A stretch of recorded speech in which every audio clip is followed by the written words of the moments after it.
નમસ્કાર દર્શક મિત્રો, જનરપન ન્યૂઝમાં આપનું સ્વાગત છે। હું છું આપણો મિત્ર કંચન પરમાર। આવો સાંભળીએ આજના મુખ્ય સમાચાર।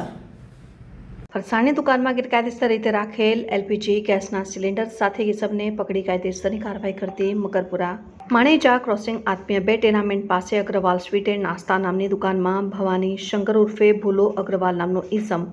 લાયસન્સ વગર વિવિધ કંપનીના એલપીજી રાંધણ ગેસના સિલિન્ડર રાખીને કાળાબજારી કરે છે, જે બાતમીના આધારે માણેજા ક્રોસિંગ આત્મીય 2 ટેનામેન્ટ પાસે અગ્રવાલ સ્વીટ્સ એન્ડ નાસ્તા નામની દુકાનમાં તપાસ કરતા દુકાનમાં ભવાની શંકર ઉર્ફે ભૂલ વિશ્વંભર દયાલ અગ્રવાલ નામનો ઈસમ દુકાનમાં એલપીજી ગેસના કેટલાક સિલિન્ડર દુકાનમાં રાખેલ હોય, જે એલપીજી ગેસના વિવિધ કંપનીના સિલિન્ડર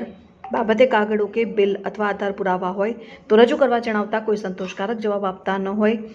તે પોતાની પાસે કોઈ બિલ કે કાગળો નહીં હોવાનું જણાવી કલ્લા કરતો હોય, જેથી સદરી ઇસમ પાસેથી મળી આવેલ એલપીજી ગેસના વિવિધ કંપનીના સિલિન્ડર ભરેલા કુલ નંગ 10, ખાલી નંગ 18 મળી કુલ એલપીજી ગેસના સિલિન્ડર નંગ 28, કુલ કિંમત ₹66,920નો મુદ્દામાલ ભારતીય ન્યાય નાગરિક સુરક્ષા સંહિતા 2020ની કલમ 106 મુજબ કબજે કરી કાયદેસરની કાર્યવાહી હાથ ધરેલ। પકડાયેલ ઇસમનું નામ ભવાની શંકર ઉર્ફે ભૂલ વિશ્વંભર દયાલ અગ્રવાલ।